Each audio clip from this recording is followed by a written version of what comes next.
এই পথে মুমিনের জীবন বাজি, মরলে শহীদ আর বাঁচলে গাজী।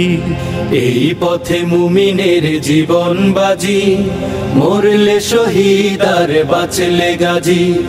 বাতিলের সাথে তাই কোনো আপোষ নাই, নাই যে গোপনে তার কোনো কারসাজি। আসসালামু আলাইকুম ওয়া রাহমাতুল্লাহি ওয়া বারাকাতুহু।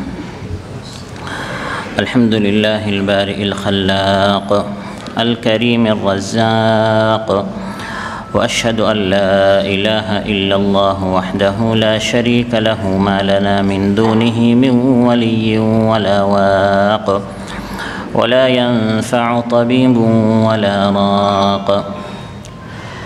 وأشهد أن سيدنا ونبينا محمدًا عبد الله ورسوله سيد الناس باتفاق وخيرهم على الإطلاق، صلى الله تعالى عليه وعلى آله وصحبه ذوي الشمائل الكريمة والأخلاق، والتابعين ومن تبعهم بإحسان إلى يوم الدين والتلاق.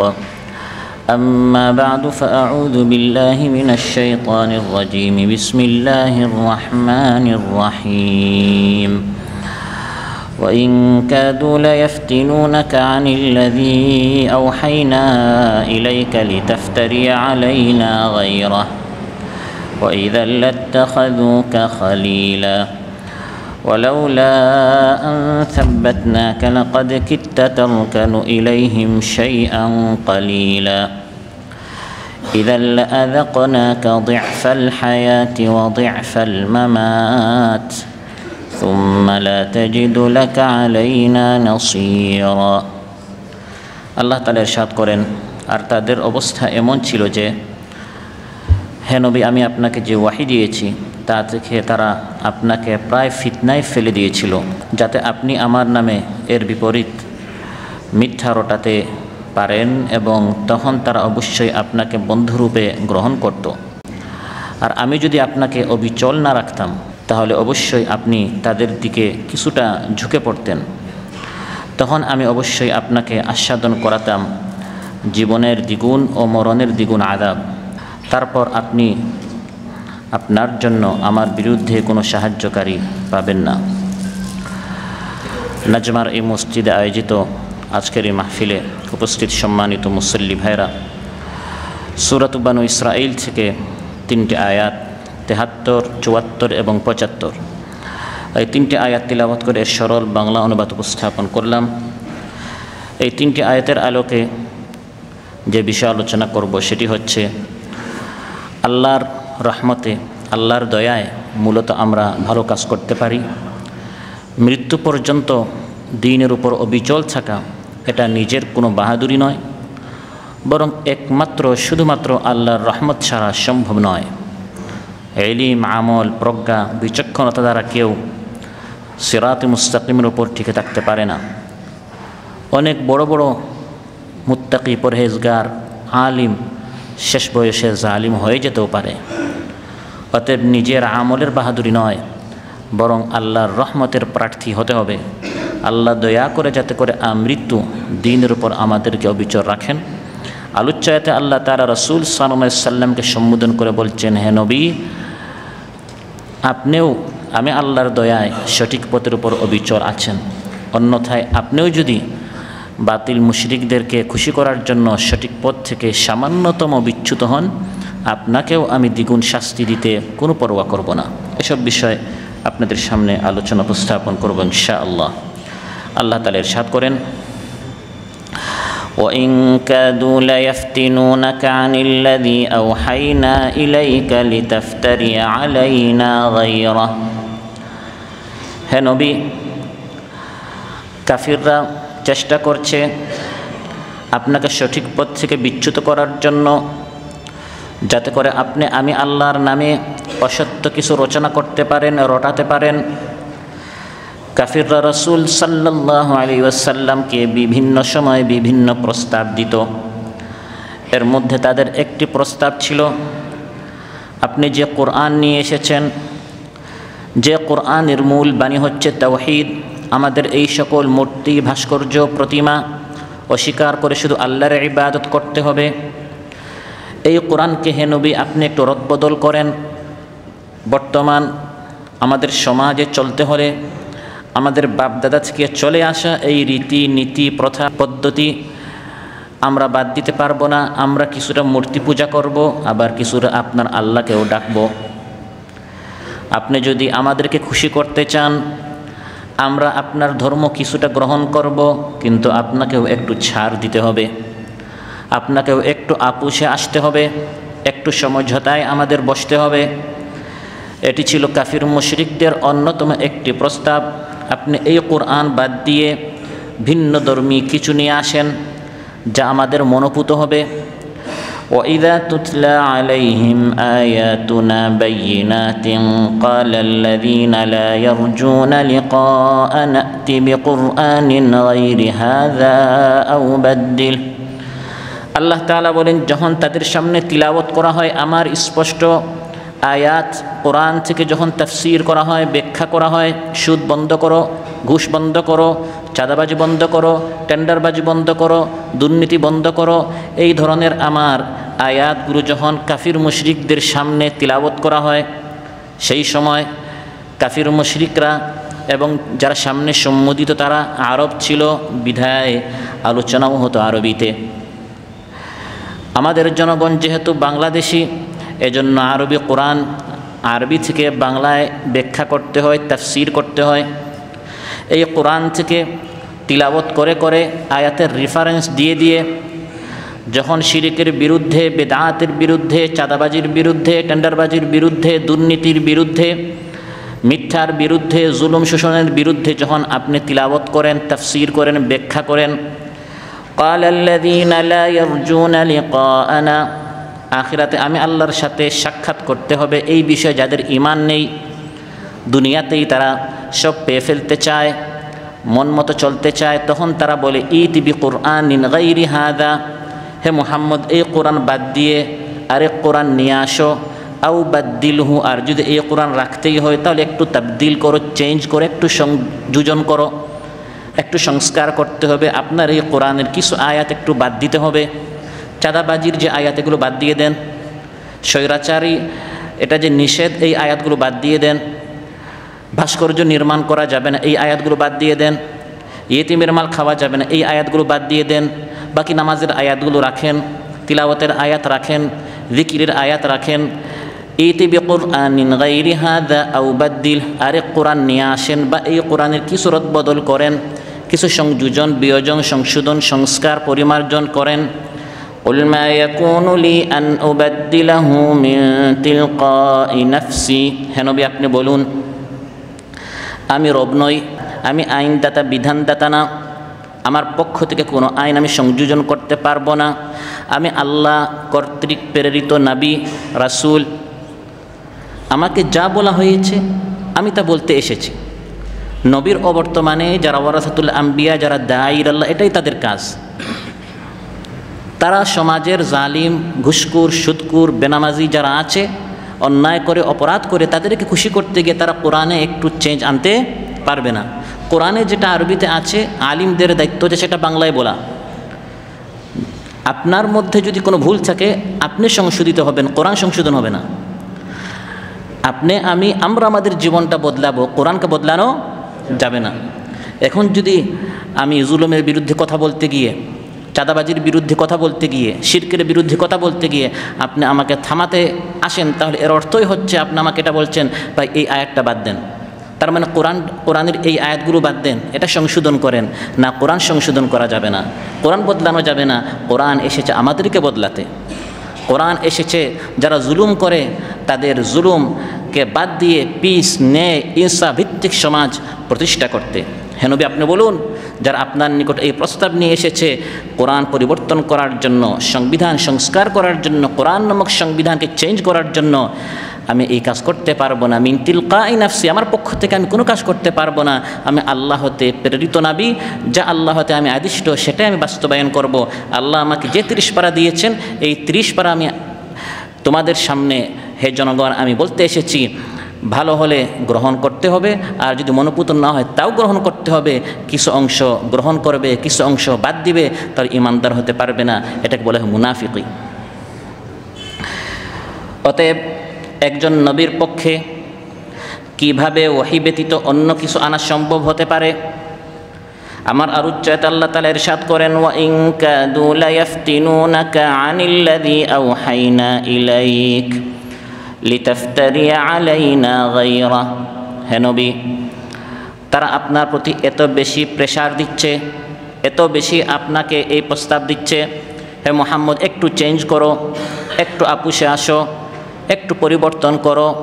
কখনো লোভে, কখনো ভয়ে, নানাভাবে তারা আপনাকে প্রেসার দিচ্ছে। লা ইফতিনুনাকা, নারাজি হওয়া যাবে না।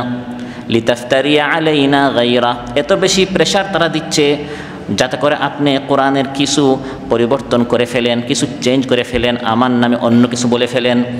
যদি আপনি তাই করেন, ওয়া ইযাল লাত্তাখাযুকা খালীলা, তখন তারা আপনাকে তাদের বন্ধু হিসাবে, খালিল হিসাবে আপন করে নিবে। মুহাম্মদ কত ভালো, মুহাম্মদের মতো ভালো আর কেউ নেই, তিনি আস-সাদিকুল আমিন, তিনি সত্যবাদী আমানতদার। যদি আপনি তাদের পক্ষে চলে আসেন, তখন আপনার মতো ভালো নেককার বুজুর্গ আর কেউ নেই, পকেটে তখন সমানে হাদিয়া আসবে। এটা কোরআনের আয়াত, সূরা বানু ইসরাঈল ৭৩ নম্বর আয়াত। আল্লাহ বলছেন, যারা জালিম, যারা মুশরিক, যারা বেদাতি, যারা চাঁদাবাজ, যারা স্বৈরাচার, যারা অত্যাচার করে, নিপীড়ন করে, তাদের পক্ষে যদি আপনি কথা বলেন কোরআনের নামে, ওয়া ইযাল লাত্তাখাযুকা খালীলা, তখন তারা আপনাকে খালিল হিসাবে, বন্ধু হিসাবে আপন করে নিবে, সবসময় তারা আপনাকে দাওয়াত দিবে। কিন্তু তারা আপনার প্রতি খুশি হলেও আমি আল্লাহ তাআলা তখন নারাজ হয়ে যাব।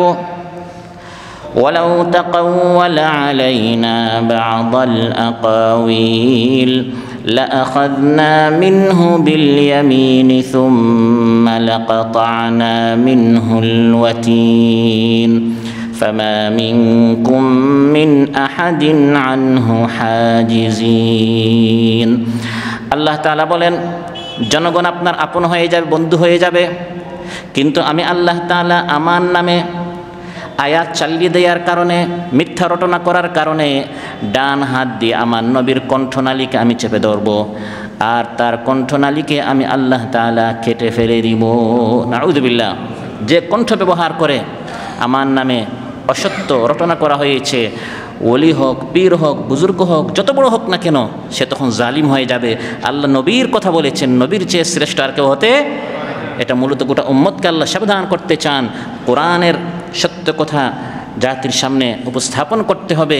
কে খুশি হলো, কে নারাজ হলো, মানুষের চেহারা দেখে দেখে কোরআন থেকে কথা বলা যাবে না। আল্লাহ খুশি হচ্ছেন কিনা, সে আল্লাহর দিকে তাকে আমাদের কথা বলতে হবে, সত্য কথা বলতেই হবে। জনগণ নারাজ হোক, খুশি হোক, তাতে যিনি দাঈল আল্লাহ, যিনি কোরআনের প্রচারক, যিনি কোরআন প্রচার করছেন, তাকে কোরআন থেকে সত্য কথা বলে যেতেই হবে। আল্লাহ তাআলা বলেন, ওয়ালাউলা আন সাব্বাতনাকা লাকাদ কিত্তা তারকানু ইলাইহিম শাইআন কালীলা। হে নবী, আমি আল্লাহ তাআলা যদি আপনাকে এই পথের উপর টিকে না রাখতাম, অবিচল না রাখতাম, আপনার প্রতি যদি দয়া না করতাম। এমনভাবে তারা প্রেসার দিচ্ছে, এমনভাবে তারা প্রস্তাবের পর প্রস্তাব দিচ্ছে, লোভ দেখাচ্ছে, হে মুহাম্মদ, সবচেয়ে সুন্দরী নারীর সাথে আমরা তোমাকে বিবাহ করিয়ে দিব। মাল্লাকনাকা আলাইনা, গোটা মক্কার বাদশা আমরা তোমাকে বানিয়ে ফেলবো। সাওয়াদনাকা, নেতৃত্ব তোমার হাতে দিয়ে দিব। স্বর্ণরৌপ্য দিয়ে তোমার বাড়ি আমরা ভরে দিব। যা চাইবে আমরা তোমাকে দিয়ে দিব, শুধু একটু আপুসে আসো, একটু রদবদল করো, শুধু সুদের আয়াত বাদ দিয়ে দাও, শুধু ঘুষের আয়াত বাদ দিয়ে দাও, শুধু স্বৈরাচারী, জুলুম, অত্যাচার, নিপীড়ন, এগুলো যে কোরআন নিষেধ করেছে এগুলো বাদ দিয়ে দাও, তাহলে তুমি যা চাইবে আমরা দিয়ে দিব। আল্লাহ তাআলা বলেন, হে নবী, আপনি এখন পর্যন্ত যে অবিচল আছেন, এটা আপনার বাহাদুরি নয়, এটি হচ্ছে আমি আল্লাহ তাআলার রহমত। সুবহানাল্লাহ।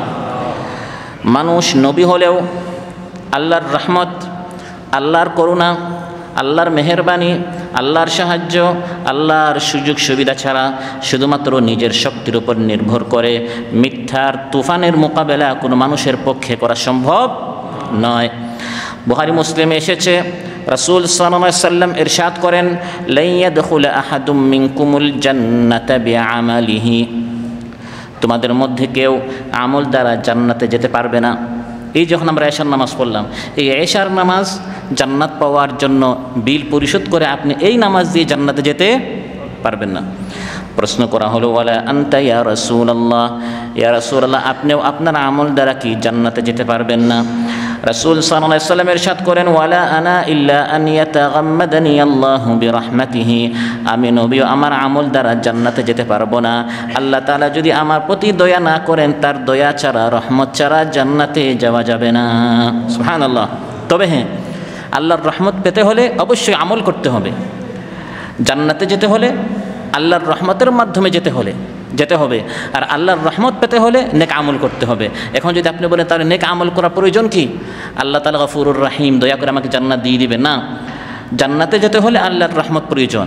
আর আল্লাহর রহমত পেতে হলে আমাদেরকে কি করতে হবে?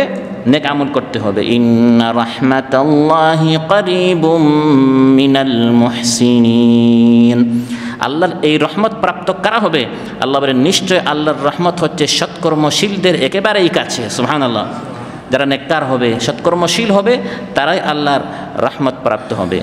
ইন্নাল্লাযীনা আমানু ওয়াল্লাযীনা হাজারু ওয়া জাহাদু ফি সাবিলিল্লাহ উলাইকা ইয়ারজুনা রাহমাতাল্লাহ ওয়াল্লাহু গফুরুর রহিম।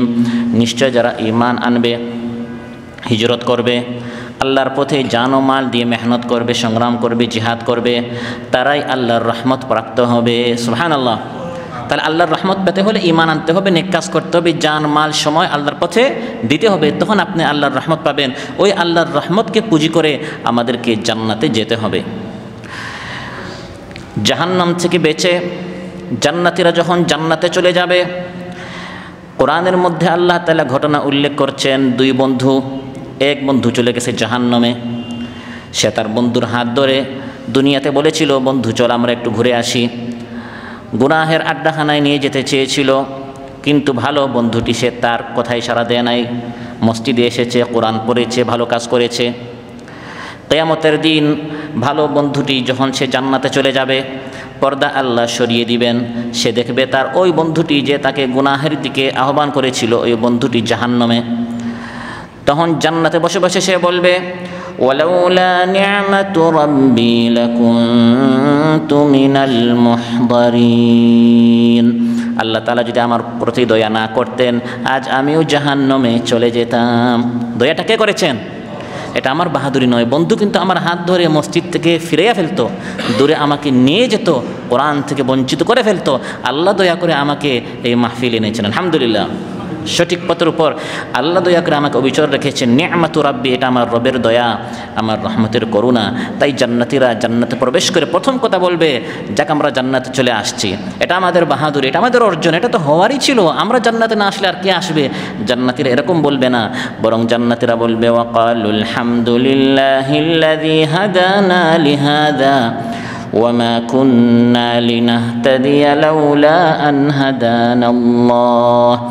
জান্নাতীরা জান্নাতে প্রবেশ করে প্রথম কথা বলবে আলহামদুলিল্লাহ, সমস্ত প্রশংসা কার? নিজেদের গুণ গাইবে না। জান্নাতে চলে আসছি, আর আমাদেরকে কে আটকে রাখতে পারে না?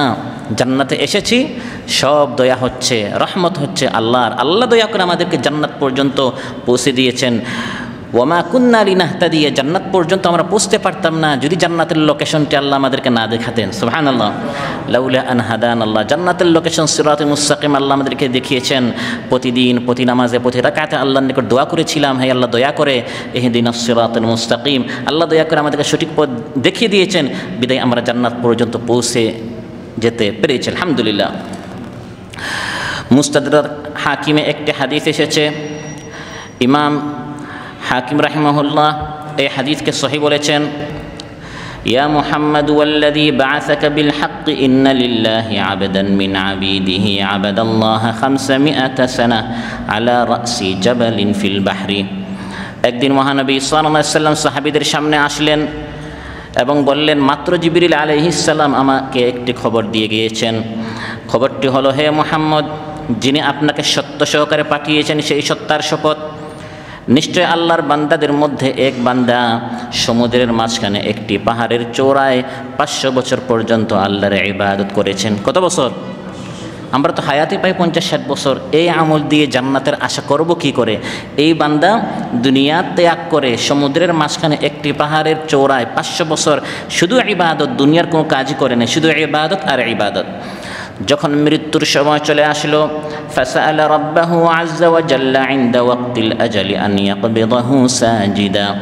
যখন মৃত্যুর সময় আসলো, আল্লাহর নিকট আবদার করলো, হে আল্লাহ, 500 বছরের ইবাদত করেছি, মৃত্যুটা যেন আমার সাজদারত অবস্থায় হয়।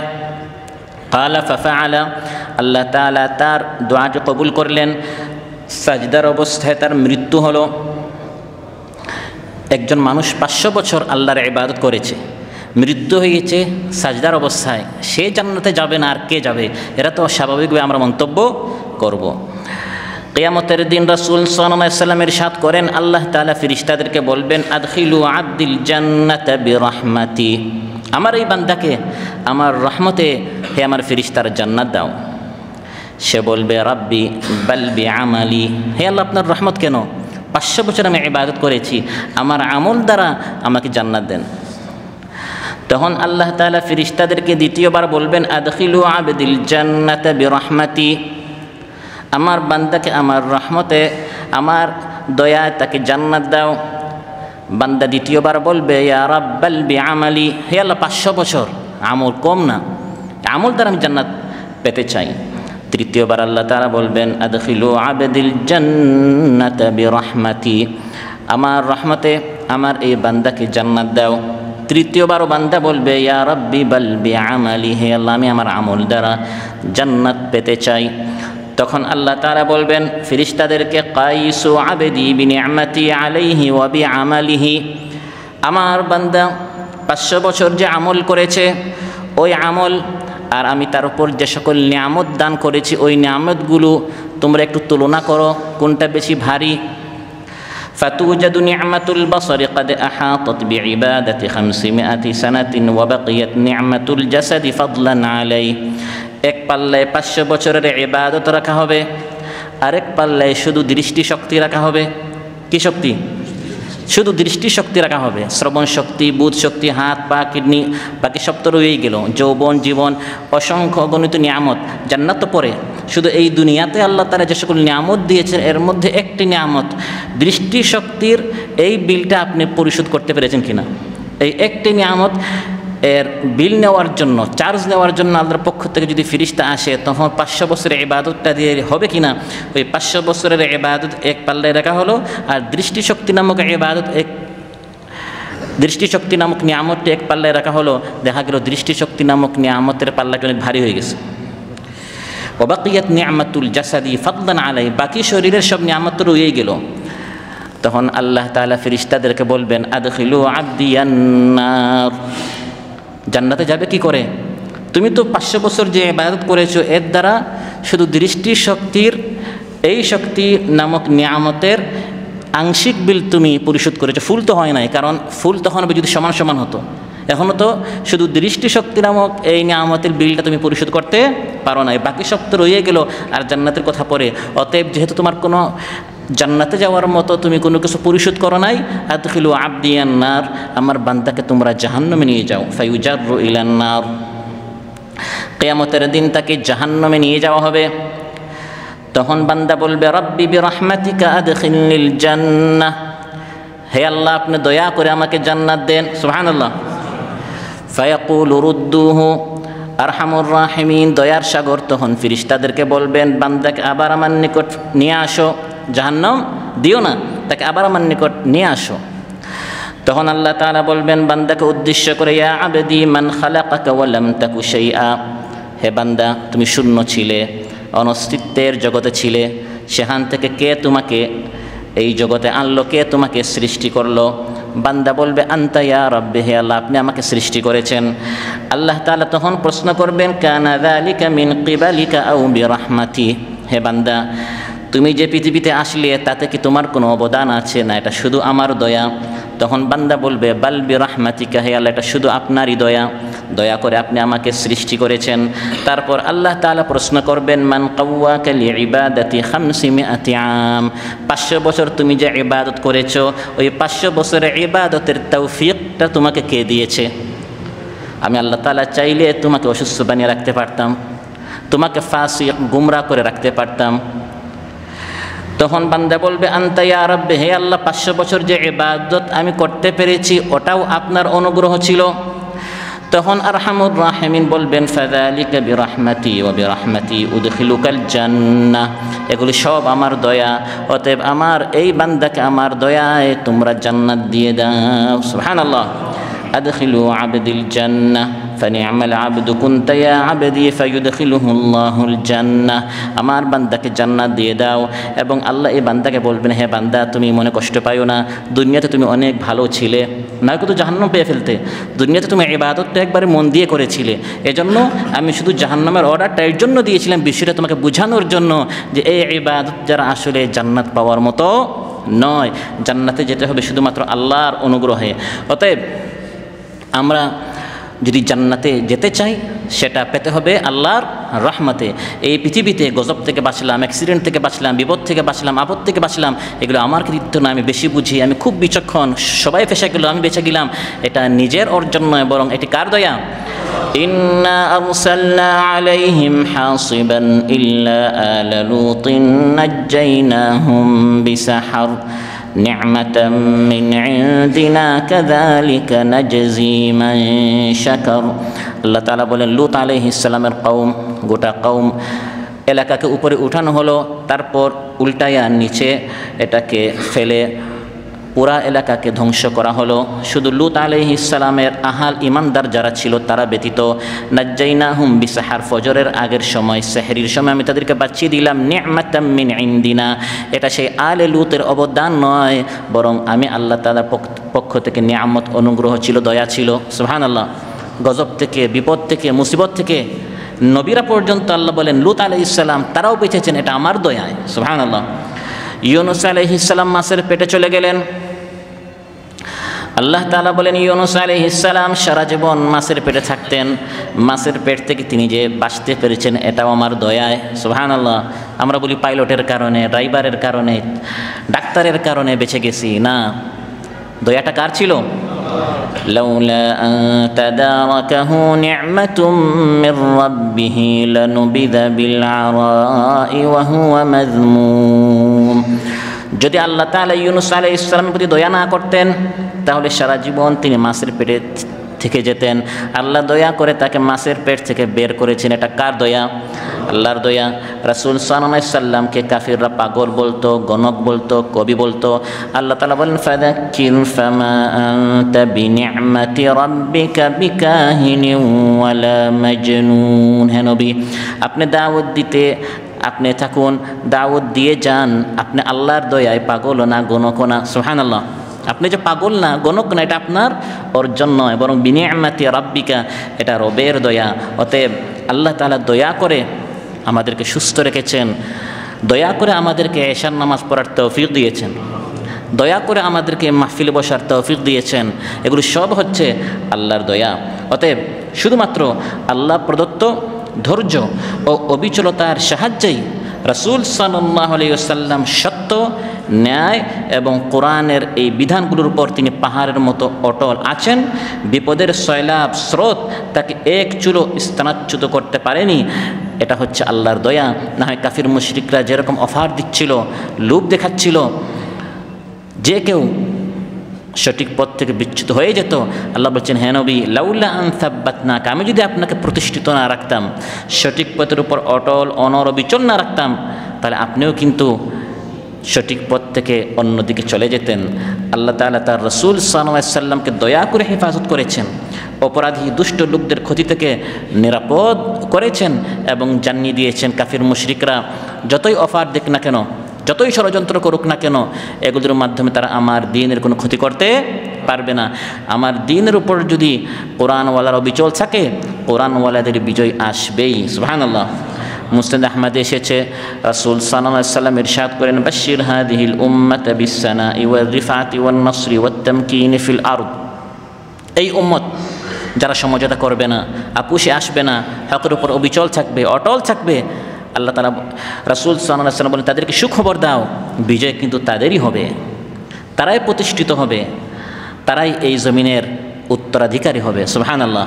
কিন্তু শর্ত হচ্ছে সঠিক পথের উপর অবিচল থাকতে হবে, কোরআনের সব বিধান মানার জন্য প্রতিশ্রুতি এবং অঙ্গীকারবদ্ধ হতে হবে। আল্লাহ তাআলা রাসূল সাল্লাল্লাহু আলাইহি সাল্লামকে কোরআন সুন্নাহ দিয়ে পৃথিবীতে পাঠিয়েছেন, দিন দিয়ে পাঠিয়েছেন, এবং রাসূল সাল্লাল্লাহু আলাইহি সাল্লামের যাবতীয় দায়িত্ব আল্লাহ তাআলা নিয়েছেন।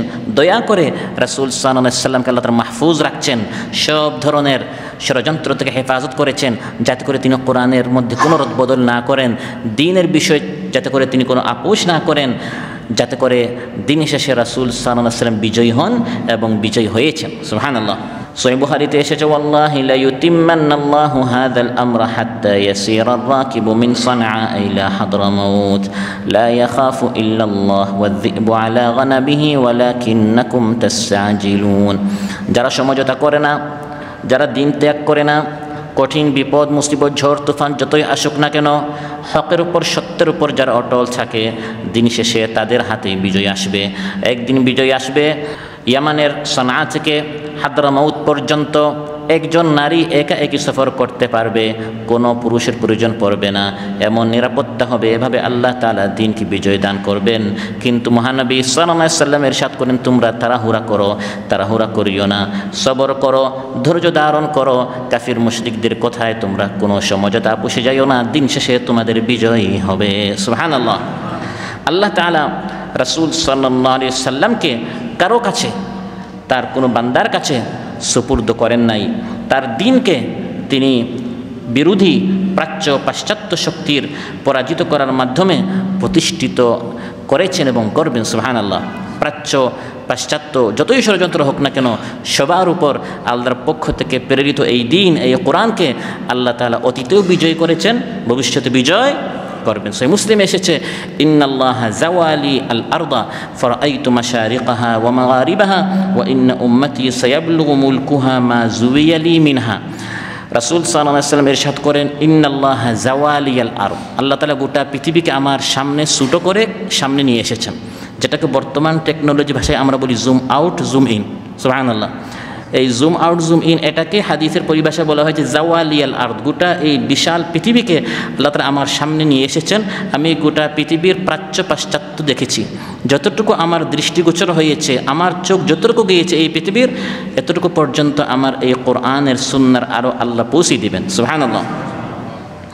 অতএব হে নবী, যদি আপনি সত্যকে জানার পর মিথ্যার সাথে কোনো আপোষ করে নিতেন, তাহলে বিক্ষুব্ধ জাতি আপনার প্রতি সন্তুষ্ট হয়ে যেত ঠিকই, কিন্তু আল্লাহ তাআলা নারাজ হয়ে যেতেন এবং আপনাকে দুনিয়া ও আখিরাত উভয় স্থানেই দ্বিগুণ সাজা আপনাকে পেতে হতো। ওয়ালাউলা সাব্বাতনাকা লাকাদ কিত্তা তারকানু ইলাইহিম শাইআন কালিলা إذا لأذقناك ضعف الحياة وضعف الممات ثم لا تجد لك علينا نصيرا। হে নবী, আমি আপনাকে যদি এই সঠিক পথের উপর টিকায় না রাখতাম, তাহলে আপনি কিছুটা ঝুঁকে যেতেন, কিছুটা যদি মেনে নিতেন, তাহলে দুনিয়াতে দ্বিগুণ শাস্তি, পরকালেও আমি আপনাকে দ্বিগুণ শাস্তি দিতাম।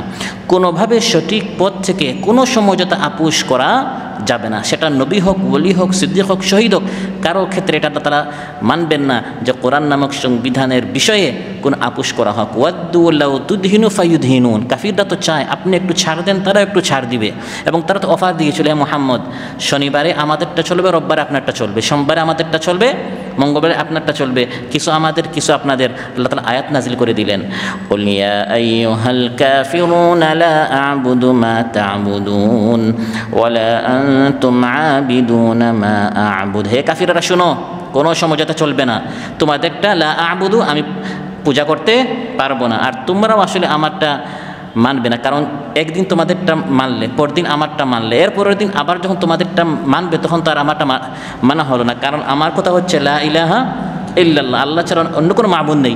তো একদিন তোমরা আল্লাহকে মানলে, পরদিন যখনই মূর্তিকে মানবে, তখন তো আর আল্লাহকে মানা হলো না। কারণ আমার কথা হচ্ছে শুধু আল্লাহকে মানতে হবে। আমার দাওয়াত এটা নয় যে আমারটা এবং তোমাদেরটা, আমার দাওয়াত হচ্ছে শুধু আমারটা মানতে হবে। তো পরের দিন যখন তোমাদেরটা মানা হবে, তাহলে তো আর শুধু আমারটা মানা হলো না। অতএব লাকুম দীনুকুম ওয়ালিয়া দিন, এটা হচ্ছে এই সূরার মূল তাফসীর। এর অর্থ এটা নয় যে মসজিদে একটা চলবে সংসদ, আর একটা চলবে যেটা ধর্মনিরপেক্ষ মতবাদীরা বলে থাকে যে এই আয়াত নাকি কোথায় আছে, বুহারিতে আছে। না, এই আয়াতের মূল ব্যাখ্যা হচ্ছে যে আমি পরিপূর্ণ আমারটা মানবো আর তোমরা তোমাদেরটা মানো, তোমাদের সাথে কোনো সমঝোতা কোনো আপোষ আমার হতে পারে না। এটা কাফিররা চেয়েছিল। এখানে যারা আপোষের পক্ষে তারা একটি ঐতিহাসিক দলিল পেশ করে থাকে, যে রাসূল সাল্লাল্লাহু আলাইহি ওয়াসাল্লাম হুদাইবিয়ার সন্ধিতে যখন কাফির মুশরিকদের সাথে তার সন্ধি হচ্ছিল, তখন বাহ্যিকভাবে মনে হচ্ছিল তিনি কিছুটা আপোষে গিয়েছিলেন। যেমন কাফিররা বলেছিল মক্কা থেকে যদি কেউ মদিনায় যায় তাকে ফেরত দিতে হবে, মদিনা থেকে কেউ মক্কায় গেলে তাকে ফেরত তাকে কাফিররা ফেরত দিবে না। তারপর এবছর আপনারা উমরা করবেন না, আপনারা ফিরে যাবেন। যারা আপনারা এই হুদাইবিয়ার ঘটনা জানেন, সেখানে বাহ্যিকভাবে মনে হচ্ছিল রাসূল সাল্লাল্লাহু আলাইহি ওয়াসাল্লাম তাদের শর্তগুলো মেনে নিয়েছেন, তাদের কথা অনুযায়ী সন্ধি করেছেন, চুক্তি করেছেন। অনেকেই বলে থাকে এখান থেকে বোঝা যায় কিছুটা আপোষ করা যায়, কিন্তু এর সঠিক উত্তর হচ্ছে যে এই কাজটা মহানবী সাল্লাল্লাহু আলাইহি ওয়াসাল্লাম মূলত করেছিলেন কার হুকুমে? আল্লাহর হুকুমে। এটা বাতিলের সাথে আপোষ নয়, বরং রক্তক্ষয় এড়ানোর জন্য শত্রুদের সাথে সাময়িক চুক্তি ছিল। চুক্তি এক জিনিস আর আপোষ আরেক জিনিস। এর ফলে মক্কার কাফিররা মুসলমানদেরকে একটি শক্তি হিসাবে মেনে নিতে বাধ্য হয়েছিল। শর্ত সাপেক্ষ এই সন্ধি চুক্তির মধ্যে ইসলাম ও মুসলমানদের জন্য সুস্পষ্ট বিজয় নিহিত ছিল, যা সেই কালের যারা সাথে ছিল অনেকেই বুঝে নাই, কিন্তু পরবর্তীতে এটাই প্রমাণিত হয়েছে যে এটা কোনো আপোষ নয়, বরং এর পিছনে মহা একটি বিজয় ছিল। আল্লাহ নাজিল করেছেন সূরাতুল ফাতিহ, বিজয় সূরা, ইন্না ফাতাহনা লাকা ফাতহাম মুবিনা। ওই চুক্তিগুলো হওয়ার কারণে পরবর্তীতে মক্কা বিজয় হয়েছিল। সুবহানাল্লাহ। অতএব এখানে কোনো আপোষ নয়, বরং এটা আল্লাহর নির্দেশে চুক্তি হয়েছিল। আর আল্লাহ তাআলা বলছেন, হে হাবিব, আপনি যদি আপোষ করে ফেলেন, আল্লাহ তাআলা তার নবীকে বলছেন, আমি আপনাকে দুনিয়াতে দ্বিগুণ শাস্তি দিব, আখিরাতেও দ্বিগুণ শাস্তি দিব। কেন দ্বিগুণ শাস্তি? কেন? কারণ যারা নিকটবর্তী হয়, যার মর্যাদা বেশি, যে আল্লাহর বেশি কাছে, তার সওয়াব যেমন বেশি, তার পাকড়াওটাও বেশি। নৈকট্যশীলদের মামুলি ভ্রান্তিও অনেক বিরাট বিষয়। আল্লাহ তাআলা নবীর স্ত্রীদেরকে বলছেন, ইয়া নিসাআন নবী মান ইয়াতি মিনকুন্না বিফাহিশাতিন মুবাইয়িনাতিন ইউদাআফ লাহাল আযাবু দি'ফাইন ওয়া কানা যালিকা আলাল্লাহি ইয়াসীরা। হে নবীর স্ত্রীরা, নবীর স্ত্রী উম্মুল মুমিনিন, মর্যাদা সবচেয়ে উপরে। আল্লাহ তাআলা তাদেরকে উদ্দেশ্য করে বলছেন, আপনারা যদি কোনো সুস্পষ্ট অশ্লীল কাজ করেন, অন্যান্য সাধারণ নারীদের মতো আপনাদেরকে আমি পাকড়াও করব না। ইউদাআফ লাহাল আযাবু দি'ফাইন, তার শাস্তি হবে দ্বিগুণ। মর্যাদা যেমন অনেক বেশি, শাস্তিটাও বেশি। তাই রাসূল সাল্লাল্লাহু আলাইহি ওয়াসাল্লাম এবং তৎপরবর্তী যারা দ্বীনের ধারক বাহক আছে, দ্বীনের ঝান্ডা যারা উত্তোলন করছেন, তাদেরকে আল্লাহ মেসেজ দিচ্ছেন, কোরআন সবাইকে আমি বুঝার তৌফিক দেই না। যারা কোরআন বুঝার জন্য এগিয়ে এসেছেন, যারা কোরআনের দাওয়াত, কোরআনকে প্রতিষ্ঠা করার জন্য প্রতিশ্রুতিবদ্ধ হয়েছেন, তারা যদি আপোষে চলে আসে, তারা যদি দুনিয়ার স্বার্থকে প্রাধান্য দিয়ে দ্বীনের স্বার্থকে যদি তারা বিলীন করে ফেলে, তাদের শাস্তি সাধারণ মানুষের মতো হবে না, বরং তাদের শাস্তি হবে দ্বিগুণ। সুম্মা লা তাজিদু লাকা আলাইনা নাসীরা, শাস্তি যখন আসবে তখন আর কোনো সাহায্যকারীকে খুঁজে পাওয়া যাবে না। শাস্তির ভার মান মর্যাদা অনুযায়ী অধিক হয়। মান যত বেশি, তত বেশি, যেমন আপনার মর্যাদা বেশি, শাস্তিটাও কি হয়? বেশি হয়। কুল কায়নাতের মধ্যে সবচেয়ে বেশি মর্যাদা হচ্ছে মানুষের। মানুষের মর্যাদা যেমন সবচেয়ে বেশি, এই মানুষটা নষ্ট হলে, পদভ্রষ্ট হলে সে সবচেয়ে নিকৃষ্ট হয়ে যায়। লাকাদ খালাকনাল ইনসানা ফি আহসানি তাকওয়িম সুম্মা রাদাদনাহু আসফালা সাফিলিন। আল্লাহ বলেন, মানুষকে সবচেয়ে সুন্দর আকৃতি দিয়ে সৃষ্টি করেছি, কিন্তু সে বিপদগামী হলে সে সবচেয়ে নিকৃষ্ট হয়ে যায়। উলাইকা কাল আনআমি বাল হুম আদাল উলাইকা হুমুল গাফিলুন। তখন মানুষ সাধারণ জীবজন্তুর চেয়ে আর কি হয়ে যায়? নিকৃষ্ট হয়ে যায়। এই মানুষের জন্যই জান্নাত, আবার এই মানুষের জন্যই জাহান্নাম। সে যদি ভালো হয় জান্নাতে চলে যাবে, আর যদি খারাপ হয় জাহান্নামে চলে যাবে। সেজন্য আলোচ্যায় আল্লাহ তাআলা তার নবীকে একটু কঠিন ভাষায় বলেছেন, আপনার মর্যাদা সবচেয়ে বেশি, কিন্তু আপনি যদি আপোষে আসেন, আপনার শাস্তি অন্যান্যদের মতো হবে না। এখন নবীরও বর্তমানে এই মেসেজটা তো আর নবী নেই, মেসেজটা আমাদের জন্য। আমরা যারা এগিয়ে এসেছি কোরআন প্রতিষ্ঠার জন্য, আমরা যদি দেখি যে সমাজের মধ্যে যারা জালিম আছেন, যারা স্বৈরশাসক আছেন, যারা চাঁদাবাজ আছেন, টেন্ডারবাজি করছেন, জুলুম অত্যাচার করছেন, মিথ্যাবাদী আছেন, যারা মানুষের হক নষ্ট করতে চাচ্ছে, তাদের কারণে যদি আমরা আপুষে চলে আসি, আমরা যদি হকের ঝান্ডা উত্তোলন করা হয়তো একটু বিরত হয়ে যায়, সাধারণ মানুষের মতো শাস্তি হবে না, বরং শাস্তি কী হবে? বেশি হবে। সুম্মা লা তাজিদু লাকা আলাইনা নাসিরা, তখন আর কোনো সাহায্যকারী খুঁজে পাওয়া যাবে না। আল্লাহ সুবহানাহু ওয়া তাআলা আমাদের সবাইকে আজকের আলোচ্য বিষয়ের উপর আমল করার তৌফিক দান করুন। পুরা কোরআন ভালো করে পড়ার, জানার, বুঝার আমাদেরকে তৌফিক দান করুন, এবং পুরাপুরি কোরআন আমরা যেন বাস্তবায়ন করার চেষ্টা করতে পারি, আল্লাহ তাআলা সেই তৌফিক আমাদেরকে দান করুন। দিনের বিষয়ে কোনো আপোষ, কোনো সমঝোতায় যেন আমরা না যাই, বরং হকের উপর যেন আমরা সবাই অটল থাকি, অবিচল থাকি, সেই ঈমানি শক্তি আল্লাহ তাআলা আমাদের সবাইকে দান করুন। আমাদের মধ্যে যার যে পেরেশানি আছে, আল্লাহ তাআলা পেরেশানি মুক্ত করুন। আসসালামু আলাইকুম ওয়া রাহমাতুল্লাহি ওয়া বারাকাতুহু। এই পথে মুমিনের জীবন বাজি, মরলে শহীদ আর বাঁচলে গাজী। এই পথে মুমিনের জীবন বাজি, মরলে শহীদ আর বাঁচলে গাজী। বাতিলের সাথে তাই কোনো আপোষ নাই, নাই যে গোপনে তার কোনো কারসাজি।